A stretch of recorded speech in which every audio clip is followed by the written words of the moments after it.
ये साधको आज की कथा का सूत्र नोट करो। मंदिर में जाकर वो घंटी बजाता है, सोया हुआ खुद है, भगवान को जगाता है। मंदिर में जाकर वो घंटी बजाता है और सोया खुद है, भगवान को जगाता है। बताइए क्या उल्टा जमाना चल रहा। अरे मंदिर की घंटी का मतलब ही यही, समाज को जगाना। मंदिर की घंटी भगवान के लिए नहीं है, मंदिर की घंटी तो समाज को जगाने के लिए लगाई जाती है। तुम जागो, घंटी की ध्वनि कहती है जाग जाओ, तो समाज को जगाने के लिए ही मंदिर की घंटी होती है। लेकिन अब इंसान है, हम लोग बुद्धि के बहुत तेज होते हैं, हम लोग कहते हैं नहीं नहीं मंदिर की घंटी भगवान के लिए है, बजाओ भगवान जग जाएंगे, जैसे भगवान सो गए हो। अरे आप कभी शास्त्रों को पढ़ना, हमने तो नहीं पढ़ा उतना, सुना है इन महापुरुषों के मुख से कि भगवान महाविष्णु एक पलक अगर झपक भी लें, एक बार बंद कर लें और खोल दें, तो जब तक बंद करते हैं तब तक पृथ्वी पर प्रलय आ जाता है। अब भगवान अगर सो जाए तो समझ लो क्या होगा। बोलो सीताराम, जोर से बोलो। इसलिए मंदिर की घंटी किसके लिए है?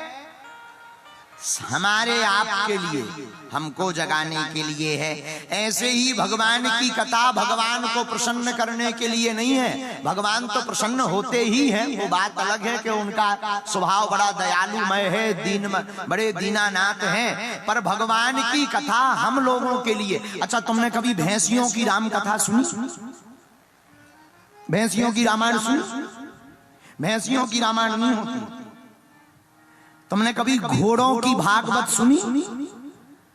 घोड़ों की भागवत नहीं होती। क्यों? क्योंकि उन्हें जरूरत ही नहीं है। जितने भी प्रवचन हैं इंसानों के लिए ही बनाए गए, क्योंकि ये आदमी ही ऐसा है कि जो आदमी होकर के भी आदमी नहीं है। हाँ, बुरा ना मानना, ऐसा कहना चाहिए ये नहीं कहना चाहिए, ये तो बुद्ध जन जाने, पर हमें लगता है आधे से ज्यादा जिंदगी आदमी बनने में निकाल देता है। आदमी बनने में आधे से ज्यादा जिंदगी निकाल देता है। अच्छा, एक तर्क हमने निकाला था एक बार, तुम आदमी को दारू पिलाओ, वो झट से कुत्ता बन जाएगा।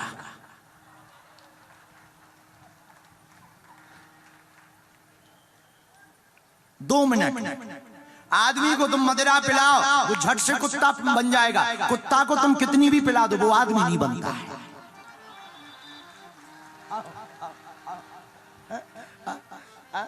इतना अंतर है आदमी में कुत्तों में। हम लोग तुरंत रंग बदल देते हैं, पर हमारा शाश्वत रंग, शाश्वत मूल यही है, हम आत्मा हैं, हमारे प्रभु परमात्मा हैं।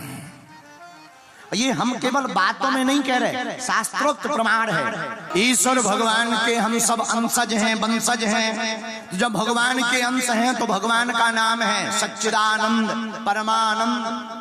अब बताओ कितनी विचित्र बात, भगवान सच्चिदानंद है, सतचित आनंद से परे, और हम लोगों को पूछो कहो भाई कैसे हो, अरे बोले दुखी है, मर रहा है। जिसको भी पूछो बातों में तो कह देता हाँ ठीक है, पर अगर डिटेल में पूछो सब ठीक है गुरुजी, क्या खाक ठीक है, मर रहे, कर्जा हो गया। अरे ठटरी के बरे, तुम्हारे प्रभु परमानंद हैं और तुम आनंद में तक नहीं हो। आनंद तो छोड़ो, सुखी भी नहीं हो। कारण क्या है? कारण एक ही है, हम अपने असली रूप को भूल गए, नकली पकड़ लिया। हमने माधव को छोड़ दिया, माया को पकड़ लिया। पर सच ये है माया बैरनी है, माँ माने नहीं, या माने जो नहीं है वही माया है, पर शाश्वत तो माधव है। इसलिए मेरे नेपाल के पागलों, हमें माया को छोड़ना नहीं है, माधव को पकड़ना है।